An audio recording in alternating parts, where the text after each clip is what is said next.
lived there. Sometimes when we got home, we'd see them cutting through the neighbor's back garden to reach the front street. At first, we didn't think much of it.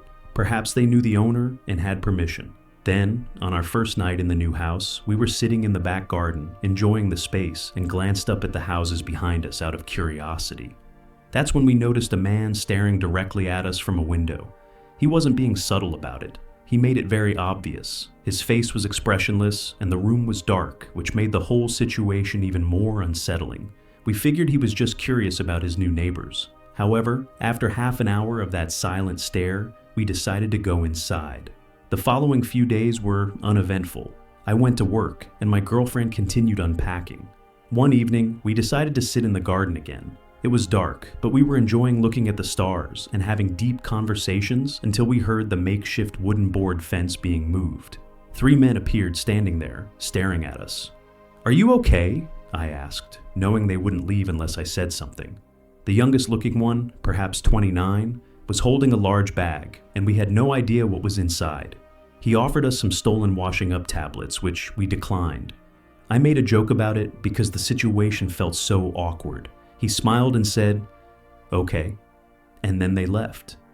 What struck me was how they just let themselves into our garden without a word, as if they had every right to be there. We went back inside, thinking it was a one-off incident, but things only worsened from there. They started helping themselves into our garden more frequently and acting in ways clearly meant to intimidate us. They would get into the next door house by lifting up the fence separating the back gardens and walking through. I should mention that my girlfriend and I were both 20 years old, so naturally, the idea that they might be trying to intimidate us as 2 young women was the first thing that came to mind.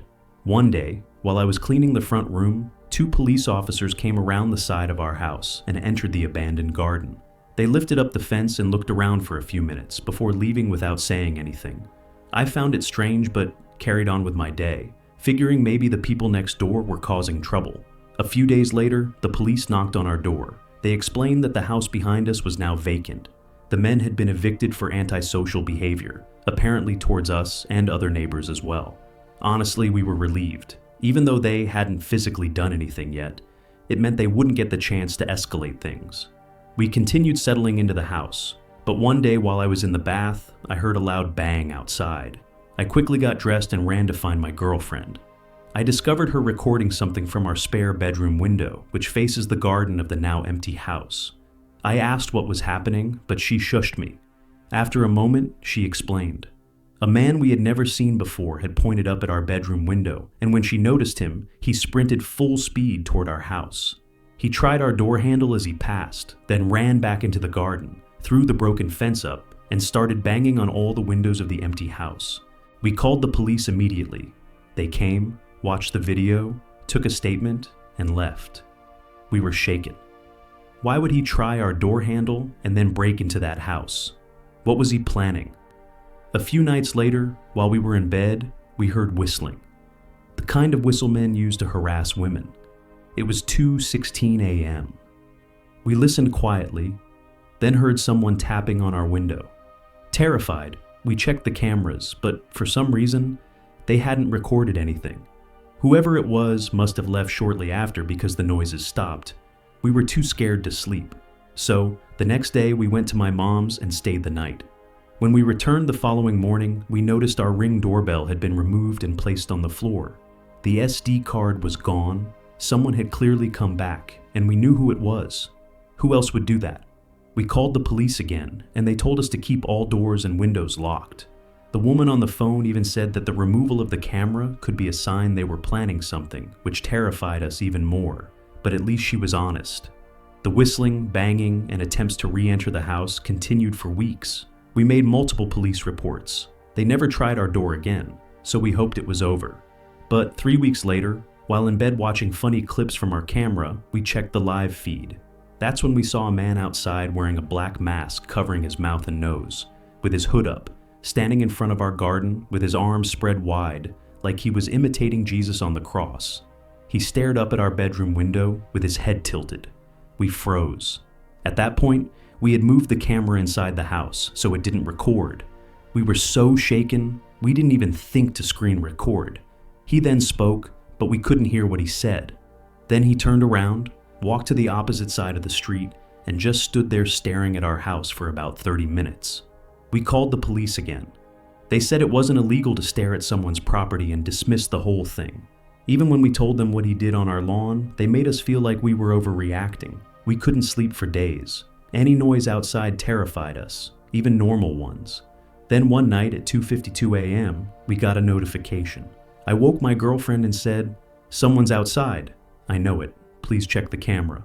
She did, and there they were. 2 masked men coming from the side of our house, shining flashlights into our windows.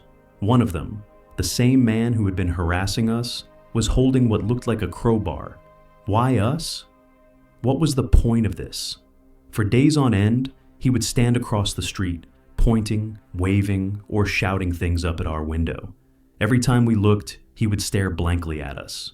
It was clearly meant to scare us, and it worked. We kept contacting the police, but they've done very little. The harassment continues. We've got cameras now, and we record everything, but we feel powerless. Just earlier today, he stood outside again, staring up at us. We got it on video and we're absolutely terrified, but we'll update if anything else happens. Let me preface this by saying, I'm not crazy. I know how this is going to sound, paranoid, unhinged, delusional, but I swear everything I'm about to tell you actually happened. It started with a face, or more accurately, faces that all look just slightly off. 3 months ago, I ended a relationship with my ex, Caleb. We'd been together almost 2 years, and the breakup was long overdue. Caleb wasn't violent or anything. He never hit me, but he was controlling and possessive in that low-key and calculating kind of way. Perhaps the worst kind of way. He'd do things like track when I was on my phone and quiz me on things I'd done that day to see if I'd give the same answer twice. After I left him, I changed my number, disabled my social media, and even moved apartments. I thought I was in the clear. Then came the barista. It was a Tuesday morning. I stopped by this little hole-in-the-wall coffee shop near my new place. I'd only been there once or twice. As I stepped up to the counter, the barista, a girl about my age, smiled at me, but something about her expression made me pause. She tilted her head and said, "Good morning, sunshine." I froze because that was Caleb's nickname for me. It wasn't a common one. He used to say it sarcastically whenever I was upset, like, "What's wrong, sunshine?" He enjoyed pushing buttons. I brushed it off. Maybe it was a coincidence, but then it happened again. A few days later, I took a rideshare to work. A different driver than usual, an older guy, maybe in his 50s. He kept glancing in the rearview mirror like he was trying to recognize me, and then he asked me if I ever figured out what I was running from. He said it as casual as could be. I simply responded, "What?" And he just chuckled and shook his head like I was in on some joke. Caleb said that to me once after I told him I needed time to figure myself out. He leaned in dead serious and asked, "Ever figure out what you're running from?" Now, 2 strangers have repeated things he said, word for word. It kept happening. A woman at the grocery store bumped into me and whispered, "You don't get to just disappear." A guy on the street said, "Still wearing your hair like that," as he passed. Another one, someone who worked in my building, said, "You always liked this song," while humming the exact tune Caleb used to play when we argued. It wasn't their faces that freaked me out. It was the way they looked at me, like they knew me, or at least thought they did. They all had different faces, but their eyes all had the same expressions. I started thinking I was going crazy. I mean, what else could explain it? So I did something I wasn't proud of. I contacted Caleb, not directly. I sent a message to his sister. I told her to tell him to stop. I figured maybe he hired a private investigator. Maybe he was stalking me or pulling strings, telling people things about me. I just wanted it to stop. She texted back the next day saying, "I don't know what you're talking about. Caleb's in rehab. He's been there for 6 weeks with no phone." I didn't believe her. I thought she was covering for him. That is until I saw a picture she posted of him on Facebook a week later, looking pale and sunken in, holding one of those one-day sober chips. So, it couldn't be Caleb, or at least not directly. I couldn't shake the feeling that these strangers knew things they shouldn't, though. One night, I stayed late at work. I didn't want to go home because my apartment didn't feel safe anymore. Not that anything bad happened inside of it, I just didn't like being alone. Around 10 p.m., I finally called it a night. I walked the 10 minutes to my place, keeping my head down, headphones in, but no music playing, something I learned to do so I could still hear if someone was following me. When I turned the corner onto my block, I saw someone sitting on the stoop of the building across from mine, a young man with his hoodie up, but his head down. I almost ignored him until he spoke. He said, "Cold out tonight, huh? Sunshine?" I stopped walking. He didn't look at me. He just stared at the sidewalk like he was reading something on it. I slowly walked past and didn't say a word. When I reached my building, I went upstairs and locked every bolt on the door. I sat on the couch for hours just listening to nothing. Eventually, I fell asleep. The next morning, I woke up to find my doormat flipped over. That might not sound like a big deal, but I live alone, and the door to my unit is on the top floor. You don't just accidentally walk by my place. The underside of my mat had something scribbled in pen. It said, "You can change your face too if you want, but I'll still recognize you." I didn't know what it meant, but I still threw up. That day I booked a hotel for the weekend. I left my apartment without packing anything. I didn't feel safe even grabbing clothes. I just needed to be somewhere crowded. The hotel clerk gave me a room on the 4th floor. It was small, quiet, and kind of stuffy, but it felt safe. But only until around 2 a.m. when someone knocked on my door. There were 3 slow knocks. I sat up in bed and waited. They knocked again eventually. I peeked through the peephole and it was a woman, maybe in her 40s. Her face was totally blank and expressionless. She was just staring straight at the door. She didn't say anything. So I didn't make a sound, and eventually she left. It was one of the most disturbing things I'd ever seen. The next morning, I asked the front desk if someone had come by to my room. They said no one should have been up there, especially that late. All the rooms on my floor were vacant. That's when it clicked. These weren't random people. They were being sent and fed my details. They were given phrases Caleb used, but if it weren't Caleb, who would do it and why? I thought about Caleb in rehab, about his obsession with control and making sure I was never fully gone. He didn't need to be the one knocking. He just needed to send others to do it. So I started digging, and there was one conversation I remembered from months before the breakup. Caleb talking about a forum he was on, a place where people shared tactics. He made it sound like it was for productivity or self-improvement. I don't remember the name of it. Honestly, I don't think he ever gave me the name. But in retrospect, it sounded like some creepy cultish roleplay crap. Except, it's happening to me for real. Someone, probably Caleb, had hired people to say his words and mimic his patterns so that even if he was out of my life, technically, I'd still be constantly reminded of him. It wasn't stalking in the traditional sense. It was psychological graffiti, like he was spraying himself onto strangers so I could never be sure who I was looking at. I don't think it's about watching me, but rather about making sure I never stopped watching for him. I moved again and disappeared off social media again. I even dyed my hair. I told friends not to tell anyone where I was. It worked until last week. I was walking home from the bookstore and a woman passed me on the street and said, "Still hiding behind books, sunshine." She didn't stop walking, not even to look at me. I don't think this will ever stop. Maybe he paid some crazy underground service to do this to me for a year. Who knows? Maybe he made it public. Maybe this is some sick underground game now. Who can scare Sunshine the best? Who can get the closest without touching? I can't trust anyone's face anymore. The constant paranoia is truly eating away at my mental health.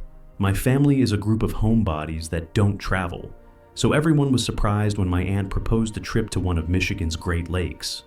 We agreed, wanting to create new memories together. My cousin booked a spacious Airbnb that could somehow accommodate all 18 of us, which felt like a miracle considering the price. The house sat right on the beach with gorgeous lake views that stretched for miles, almost like an ocean. Most of us claimed rooms in the main house, but because of our large group, some of us were placed in a second building directly behind it, a 2-story garage with bedrooms upstairs. My 3 cousins and I were assigned to sleep there. At first, we didn't think much of it. We spent most of the first day enjoying the hot tub, relaxing on the beach, and soaking in the scenery. It wasn't until night that we entered the garage for real.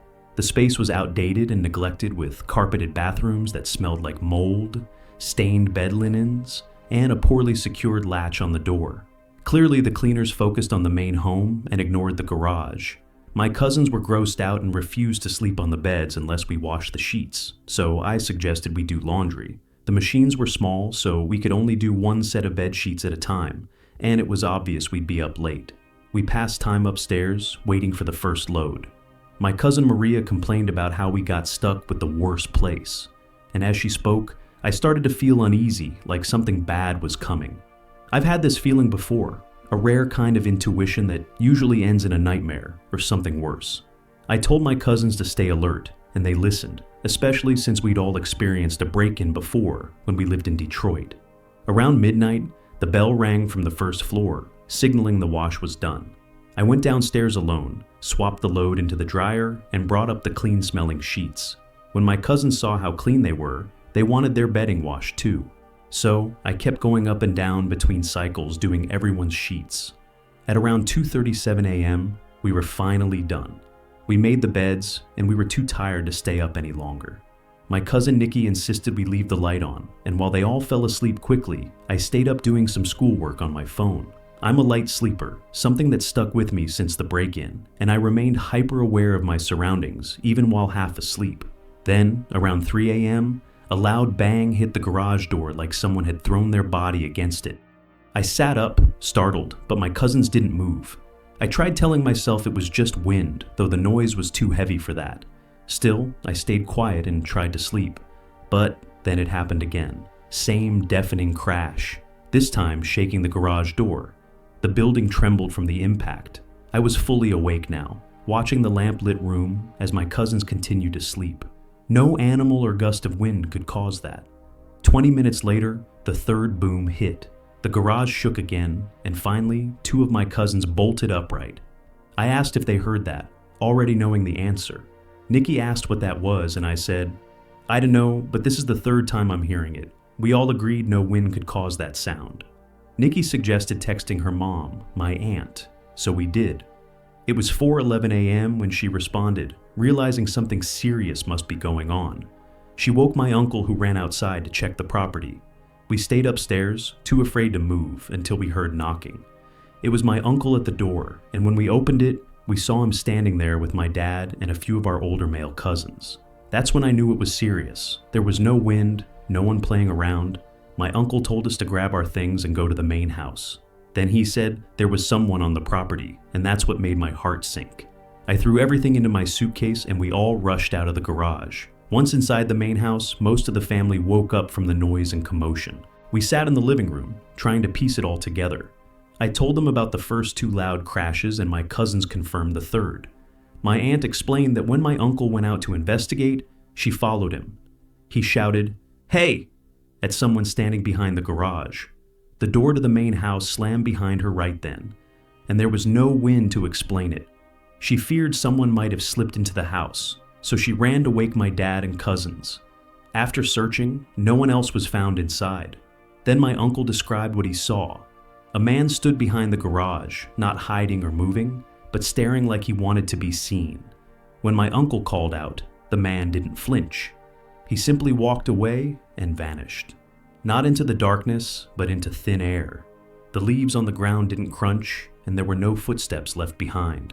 My uncle's not someone who makes up stories either. He's a serious, logical man, which made everything scarier. My brothers added that they found two gesture cards, one in the main house and one in the garage. The one in the garage was twisted and demonic looking. One cousin pointed out that gestures symbolize mockery and loud sounds happened around 3 a.m., the so-called devil's hour. It was as if we were being taunted. My uncle had even checked for footprints, but saw only his and my cousins, not the man's. Another cousin drove down the road during the incident to try and spot someone fleeing, but found no one. That day, no one returned to the garage. We squeezed into the main house, on floors, couches, anywhere there was room. My mom gave up her bed so we could sleep more comfortably. On the second night, she slept on a couch by the large windows and woke around 4 a.m. to footsteps on the porch.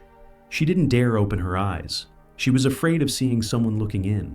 Then she heard someone trying the basement door. It had a weak lock, and my brothers and male cousins were sleeping down there. The door rattled as someone tried to break in. My mom rushed to the basement, but by the time she reached the beachside entrance, no one was there, and all the boys were still fast asleep. That was our last night.